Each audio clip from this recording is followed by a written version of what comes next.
अल्पसंख्याक हक्क दिनाच्या निमित्तानं जिल्हाधिकारी कार्यालयात बैठकीचं आयोजन करण्यात आलं होतं. अल्पसंख्याक नागरिकांना त्यांच्या घटनात्मक आणि कायदेशीर हक्काची जाणीव करून देण्यासाठी या बैठकीचं आयोजन करण्यात आलं होतं. मात्र या बैठकीत अल्पसंख्याक समाजातील नागरिकांनी जिल्ह्यातील अनेक संघटनांचा संदर्भ देत राज्य सरकार आणि जिल्हा प्रशासनाचे अक्षरशः वाभाडे काढले. प्रभारी जिल्हाधिकारी संजय शिंदे यांच्या अध्यक्षतेखाली ही बैठक आयोजित करण्यात आली होती. राज्य सरकार अल्पसंख्याक समाजाला सापत्न भावाची वागणूक देत असल्याचा आरोप यावेळी करण्यात आला. विशाळगडावर अजूनही संचारबंदी लागू असल्यानं विशाळगडावर जाणाऱ्या लोकांची अडवणूक करण्यात येते. प्रामुख्यानं सर्वच जाती धर्माचे लोक विशाळगडावर दर्शनासाठी जात होते. येणाऱ्या पर्यटकांवर त्या परिसरातील लोकांची उपजीविका चालत होती.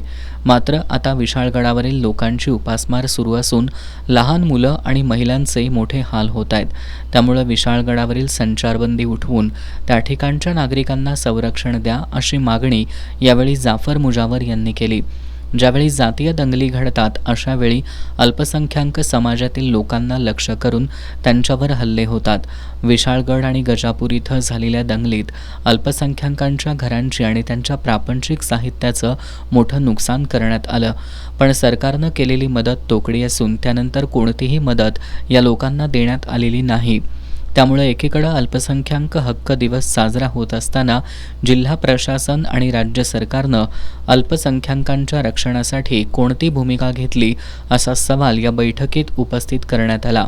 हुपरी इथल्या मदरशावर कारवाई करण्याची मागणी होत असली तरी त्या ठिकाणच्या गायरान जमिनीवर केवळ मदरशाचं बांधकाम नसून शासकीय कार्यालयं आणि इतरही अनेक अतिक्रमणं आहेत. मग केवळ एकाच समाजाला लक्ष्य करून प्रशासन कारवाई का करतंय? या ठिकाणच्या गायरांमधील सर्वच अतिक्रमणं पाडा अशी मागणीही यावेळी करण्यात आली. अल्पसंख्याक समाजातील नागरिकांनी या बैठकीत आक्रमक भूमिका मांडल्यानं काही काळ तणाव निर्माण झाला होता.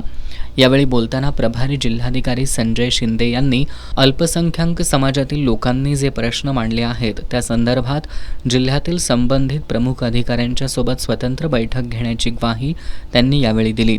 या बैठकीला अतिरिक्त पोलीस अधीक्षक जयश्री देसाई, जैन समाजाचे ललित गांधी, ॲडव्होकेट मुनाफ मनेर, ख्रिश्चन समाजाचे आनंद म्हाळुंगेकर, दस्तगीर मुल्ला, ठाकरे गटाचे कोल्हापूर जिल्हा सहसंपर्क प्रमुख रियाज शमनजी यांच्यासह मुस्लिम, जैन, ख्रिश्चन आणि नवबौद्ध समाजातील प्रमुख प्रतिनिधी उपस्थित होते.